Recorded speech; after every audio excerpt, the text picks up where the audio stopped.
بسم اللہ الرحمن الرحیم دول سینہ کی کتاب الاشارات و تنبیہات اور اس کا 10واں مرحلہ مقامات العارفین اور اس کی 22ویں فصل جس کا عنوان ہے واردات قلبی اور اس سے جو صورتیں بنتی ہیں ان کی تعبیر اور ان کی تعبیر۔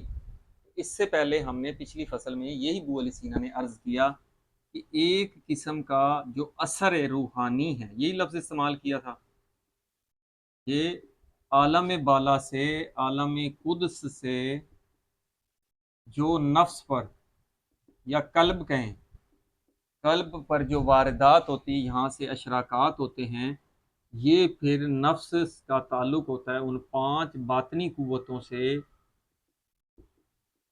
ٹھیک ہے، ان میں بھی قوت خیال سب سے اہم ہے اور اس سے پھر حصے مشترک میں صورتیں بنتی ہیں۔ تو یہ جو اثر روحانی پہلا تھا یہ تھا کہ یہ ضعیف ہوتا ہے، اور دوسرا اثر روحانی متوسط ہوتا ہے، یا متوسط پڑھتے ہیں اردو عربی کے ساتھ، اور تیسرا بڑا قوی ہوتا ہے۔ یہ اثر کہاں سے آ رہا ہے؟ یہ عالم قدس سے آ رہا ہے، اس نفس پر پڑ رہا ہے۔ کبھی کبھی ضعیف ہوتا ہے، یہ آگے نہیں جاتا، اگر جاتا بھی ہے خیال تک تو اس کو سمجھ نہیں آتی، ایسے جیسے انسان کھڑا اور جو انتہائی روشنی پڑے تو اس کو کچھ سمجھ نہ آئے۔ دوسرا متوسط ہوتا ہے، وہ قوت خیال تک پہنچتا ہے لیکن وہ صورت گری نہیں کر سکتا، یا قوت حافظہ اس کو محفوظ کر لیتا ہے۔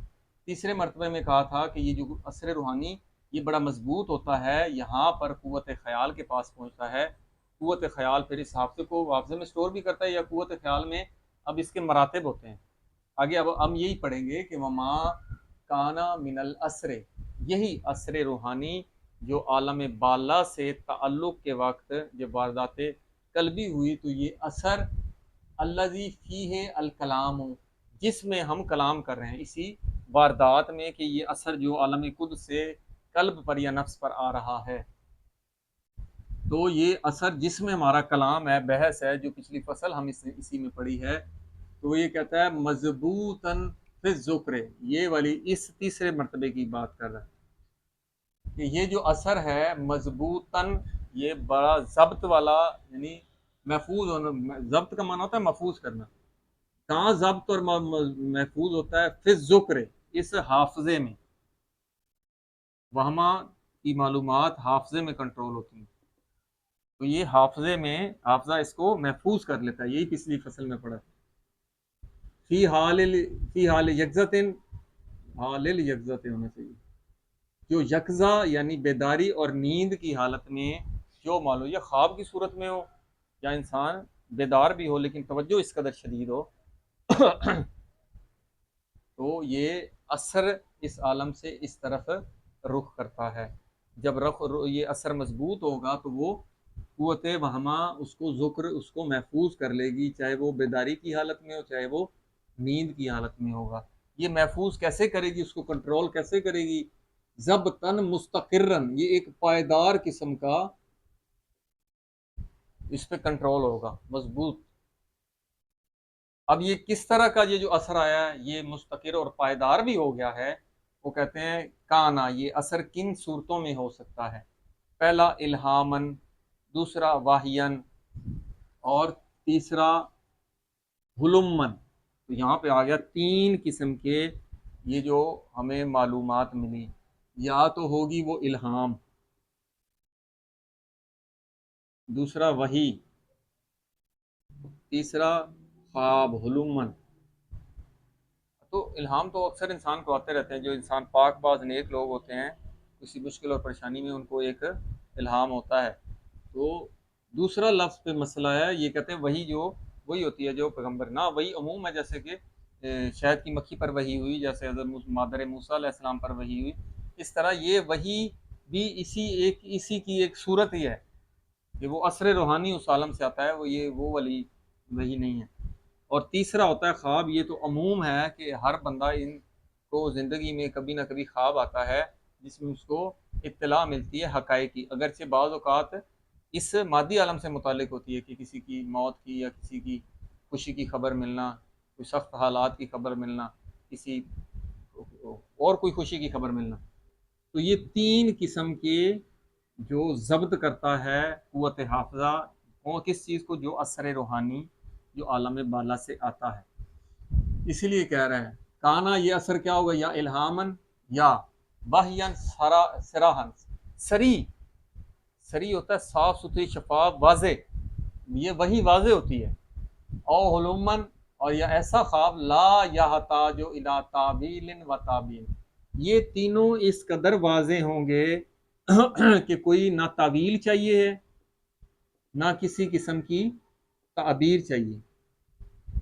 یعنی خواب آئے تو انسان کہتا نا، پوچھتا ہے یار میں نے خواب میں سانپ دیکھا، اس کی کیا، سانپ ایک صورت بن کے آئی ہے. اب یہ دیکھتے ہیں آگے کس کس چیز پر یہ ڈیپینڈ کرتی ہے کہ اس سے کیا مراد ہوگی. مثال سے آپ سے سمجھا رہے ہیں. تو یہ اگر تو یہ واضح ہوں تو نہ تعویل کی ضرورت ہے نہ تعبیر. جیسے حضرت مثال النبی کی اس لیے دے رہے ہیں کہ البتہ خواب میں بعض کا واضح آتا ہے. جیسے حضرت ابراہیم علیہ السلام کو خواب آیا کہ وہ ایک اپنے بیٹے کو ذبح کر رہے ہیں. اب بیٹے کو ذبح کرنا، بیٹے کو ہی ذبح کرنا، یہ واضح صراحت کے ساتھ تھا. لوگوں کو آتے ہیں اس میں اس کو تعبیر چاہیے ہوتی ہے، اس قدر صراحت نہیں ہوتی، اس قدر تقویٰ نہیں ہوتا، اس قدر مرتبہ جو ابھی بلند نہیں ہوتا. اس وجہ سے جو ہمارے خواب ہوتے ہیں عمومی وہ اس مرتبے میں نہیں ہوتے، لیکن خاص لوگوں کے اسی مرتبے میں ہوتے ہیں. جو اولیاء جو نیک اور پاک باز لوگ ہیں وہ تینوں، اس میں کسی قسم کی تعبیر بھی نہیں چاہیے اور کسی قسم کی تعویل بھی نہیں چاہیے. اب کہہ رہے ہیں مما کانا قد باطلا ہوا، یہ جو اثر ہے کبھی کبھی یہ کیا باطلا ہوا، یہ اثر باطل ہو جاتا ہے. اثر سے مراد کیا کہہ رہے ہیں، وہ یہ کہہ رہے ہیں کہ یہ جو صورتیں بنتی ہیں الہام وہی سراہن، یہ مٹ جاتا ہے. باطلا سے یہ مراد نہیں باطل ہونا، مٹ جاتا ہے. تو پھر باقی کیا بچتا ہے، کہتے ہیں باقیت محاکاتہ، اس کی جو حکایتیں ہیں وہ باقی رہ جاتی ہیں کہ وہ کس پر دلالت کرتا تھا. اتنا یاد رہتا ہے کہ وہ حقیقت نہیں بھول جاتا ہے، لیکن اس کی جو جس کی وہ حکایت کر رہا ہوتا ہے خواب یا وہی یا جو بھی یہ الہام ہے، اس کی محاکات حکایتیں باقی رہ جاتی ہیں. بتوالی ہے، اور ان حکایتوں کے جو کچھ لوازمات ہوتے ہیں، ہر چیز کا ایک لازم ہوتا ہے، آثار ہوتے ہیں، وہ آثار جو ہیں وہ باقی بچ جاتے ہیں، اصل مٹ جاتے ہیں. تو احتاجا تو اب یہ جو اثر آیا ہے ان کسی بھی صورت میں سے، تو وہ محتاج ہوتا ہے الا احدہما، ان دونوں میں سے ایک کی طرح محتاج ہوتا ہے. آگے جملہ معترضہ ہے، اس کو بعد میں پڑھیں گے.